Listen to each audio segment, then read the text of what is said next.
Halo Sobat Happy Investor, selamat pagi. Kembali lagi bersama dengan NH Korindo Sekuritas Indonesia. Kali ini kami akan memaparkan market update sekaligus dengan stock pick untuk tanggal 27 Juni 2023. Untuk yang pertama, kita masuk ke Today's Outlook.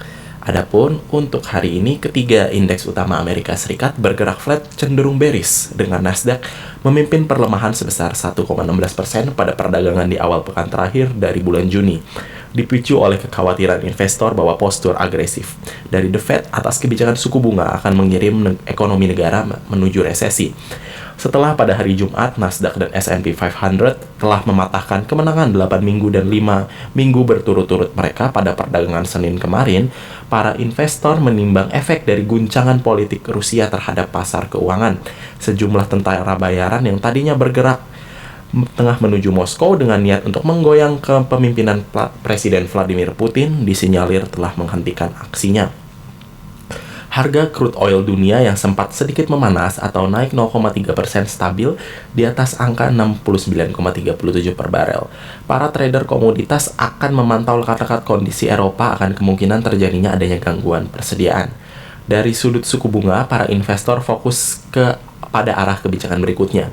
The Fed sendiri masih bertekad untuk meneruskan kebijakan moneter yang ketat sambil membawa turun inflasi ke level dengan target 2%. Lebih banyak data ekonomi yang akan rilis pada pekan ini seperti consumer confidence, kemudian new home sales, durable orders, dan yang terakhir jobless claims mingguan diharapkan dapat membantu menentukan arah kebijakan suku bunga ke depannya. Adapun dari benua Eropa, Jerman melaporkan Jerman Ifo Business Climate Index di bulan Juni di tingkat 88,5. Lebih rendah dari ekspektasi 90,7 dan pastinya dari periode sebelumnya di 91,5, menandakan para pebisnis baik dari sektor manufaktur, kontraktor, wholesale, dan retail memandang iklim usaha Jerman akan melemah hingga 6 bulan ke depan.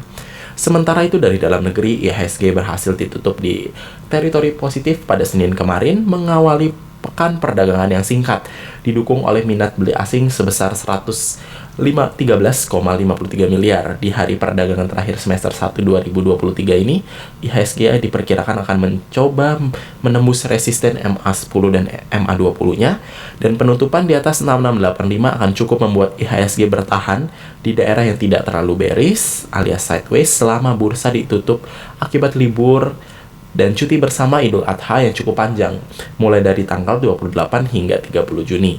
Adapun NKKSI Research menyarankan para investor atau trader pasar modal Indonesia untuk hold all positions dan menunda untuk average up terlalu banyak karena IHSG rentan akan banyak faktor ketidakpastian yang mungkin terjadi saat libur nanti. Kemudian kita masuk untuk ke most active stocks. Di sini ada dari emiten BRI, kemudian BMRI, BCA, Goto, Mfin, ASI, INKP, Boga, Alfamart, dan yang terakhir Indo Telkom. Kemudian untuk foreign transaction, untuk yang pertama di sini ada top buy. Untuk yang pertama ada dari BMRI, kemudian dari Mfin, ICBP, BRI, dan yang terakhir Arto. Adapun top sell dari foreign transaction di sini ada dari emiten AMRT, Goto, MDKA, Pegas, dan GGRM. Adapun untuk company news hari ini ada dari emiten Gudang Garam, SMDR, United Tractors, dan kemudian ada domestic news. Ini Ibu Sri Mulyani berkata bahwa APBN surplus 204,3 triliun hingga Mei 2023, dan untuk global news di sini ada harga minyak naik tipis setelah gejolak politik di Rusia. Kita lanjut untuk ke global dan domestic news. Untuk kita masuk ke domestic news, top Sri Mulyani APBN surplus 204,3 triliun rupiah hingga Mei 2023. Menteri Keuangan Sri Mulyani Indrawati menyampaikan bahwa kinerja keuangan negara atau APBN masih mencatatkan kinerja yang positif hingga bulan Mei kemarin. Hal ini tercermin dari APBN yang masih mencatatkan surplus sebesar 204,3 triliun pada bulan Mei 2023.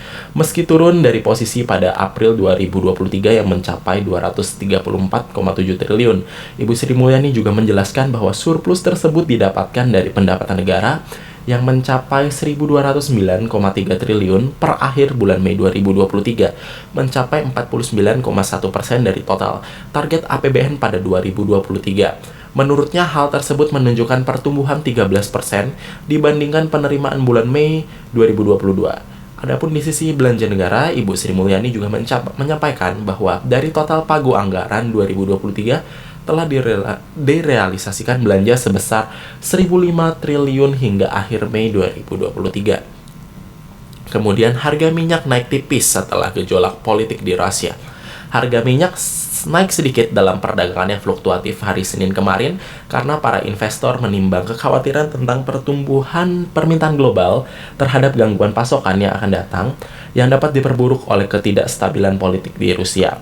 Kemudian minyak mentah berjangka Brent naik 33 sen atau 0,5% menjadi 74,18 USD per barrel, sementara minyak mentah berjangka Amerika Serikat WTI naik 21 sen atau 0,3% menjadi 69,37 USD per barrel. Bentrokan antara Moskow dan kelompok tentara bayaran Rusia Wagner berhasil dihindari pada hari Sabtu kemarin setelah tentara bayaran yang bersenjata lengkap itu menarik diri dari kota Rostov, Rusia Selatan, di bawah sebuah kesepakatan yang menghentikan gerak laju mereka yang cepat ke ibu kota. Namun tantangan ini menimbulkan pertanyaan mengenai kekuasaan Presiden Vladimir Putin dan beberapa kekhawatiran mengenai terganggunya pasokan Rusia. Selanjutnya, kita lanjut ke company news. Untuk yang pertama dari emiten gudang garam, yaitu memutuskan bagi dividen senilai 2,3 triliun. Perusahaan rokok PT Gudang Garam menyetujui untuk membagikan dividen tunai sebesar 2,3 triliun rupiah atau sekitar 1.200 rupiah per lembar saham. Adapun dividen payout ratio sekitar 83,06% dari total laba bersih 2022 yang mencapai 2,77 triliun. Kemudian yang kedua ini dari emiten United Tractors atau UNTR, yaitu menjual 2.669 unit alat berat per bulan Mei 2023. PT United Tractors Tbk mencatatkan penjualan 2.669 unit alat berat Komatsu sepanjang periode Januari hingga bulan Mei 2023. Jumlah ini naik 11,20% dari realisasi penjualan di periode yang sama tahun lalu, yaitu sebesar 2.400 unit. Sebanyak 64% penjualan berasal dari sektor pertambangan, kemudian disusul sektor konstruksi sebesar 15%. Kemudian penjualan ke sektor kehutanan sebesar 14% dan penjualan ke sektor agribisnis sebesar 7%. Proyeksi penjualan alat berat Komatsu tahun 2023 adalah 6.000 unit. Selanjutnya, untuk emiten yang ketiga, ini adalah dari Samudra Indonesia atau SMDR, yaitu menambah utang senilai 550 miliar. PT SMDR akan menerbitkan sukuk ijarah sebesar 2 triliun rupiah secara bertahap dengan nilai penerbitan pada tahap pertama yaitu sebesar 550 miliar. Sukuk ijarah berkelanjutan 1 Samudra Indonesia yang ditawarkan yaitu seri A dengan tenor 370 sejak terbit dengan kisaran imbal hasil setara 6,5% hingga 7,5% per tahun. Seri B dengan tenor 5 tahun sejak terbit dengan kisaran imbal hasil per tahun sekitar 8,45% hingga 9,45% per tahun, di mana untuk hasil pemeringkatan Pevindo adalah A+. Selanjutnya, kita akan masuk untuk ke global dan domestic economic calendar untuk tanggal 27 Juni yang ditunggu hari ini dari Amerika Serikat, di mana data-data tersebut antara lain durable goods order, kemudian new home sales dan Convention Board consumer confidence di bulan Mei tepatnya. Selanjutnya untuk corporate calendar untuk hari ini tanggal 27 Juni untuk RUPS ini ada dari emiten ASBI, ASDM, BAT, Bima, Bino, BIPP, BPFI, BSDE, BSIM, BSWD, CPRO, CTRA, DADA, DENET, DUTI, ECI, FISH, GSMF, GTRA, HDX, HDTX, Hoki, IBOS, IGAR, INDR, INPC, IPCC, JIHD, Kejen, Life, Lion, SLS, LMSH, MAIN, MGNA, MKNT, MNCN, MTWI, NSSS, OMRE, Pewon, SKBM, SMMA, SMMT, SKMI, Suli, Suni, Tara, Tira, Yellow, Pavi. Kemudian untuk cum dividen hari ini ada dari emiten BBLD, BMHS, Demas, Jaya, PPGL, TALF, ULTJ, dan yang terakhir dari emiten wine. Selanjutnya kita akan masuk ke proyeksi dari stock pick hari ini, di mana untuk proyeksi IHSG per tanggal 27 Juni 2023 ini adalah konsol atau sideways, di mana menguji MA20 dan MA10 dengan support ada di level 6620 hingga 6600, 6560 hingga 6550, kemudian resistance di level 6670 6685, selanjutnya di level 6745 hingga 6765.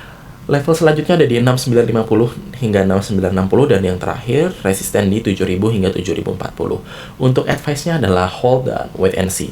Kemudian untuk stock pick yang pertama, kita lanjut ke emiten yang pertama. Ini adalah ESA, ESA Perkasa Tbk. Untuk overview adalah menguji resisten MA20 dan MA10, di mana advice-nya adalah buy on break dengan entry level 580 hingga 590, average up di atas 600, target adalah 650, 700, 800, dan 830.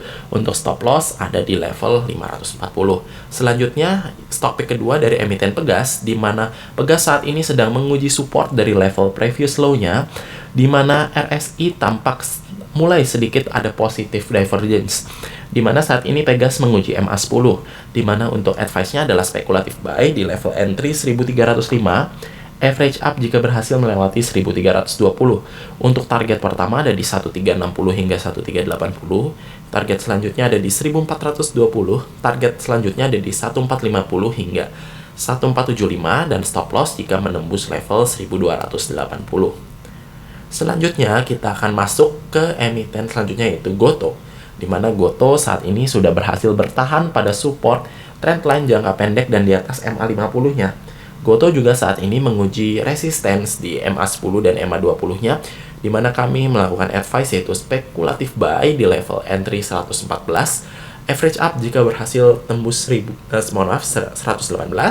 target yang pertama ada 127 hingga 130, selanjutnya di 138, dan yang terakhir di 147 dengan stop loss di 109.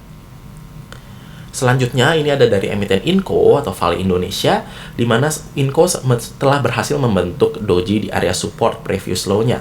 Kemudian RSI-nya juga tampak sedikit ada positive divergence, di mana untuk advice-nya adalah spekulatif buy di level entry 6300, average up jika berhasil 6350, target pertama ada di 6450 hingga 6475, selanjutnya di 6575, 6675 hingga 6725, dan yang terakhir 6800. Stop loss jika berhasil menembus level 6325. Selanjutnya kita masuk ke emiten terakhir, yaitu MDKA, di mana MDKA ini saat ini sedang menguji resisten neckline-nya untuk membentuk pola double bottom, yaitu membentuk bottoming pace, di mana kami merekomendasikan advice untuk buy on break, di mana entry level itu di 3150 hingga 3200, average up jika berhasil menembus 3220, target yang pertama 3410 hingga 3440, selanjutnya di level 3530, 3610, 36 hingga 3670. Stop loss jika menembus level 3030. Itu saja untuk paparan hari ini untuk market update sekaligus stock pick pada tanggal 27 Juni 2023. Terima kasih telah menyaksikan. Happy trading!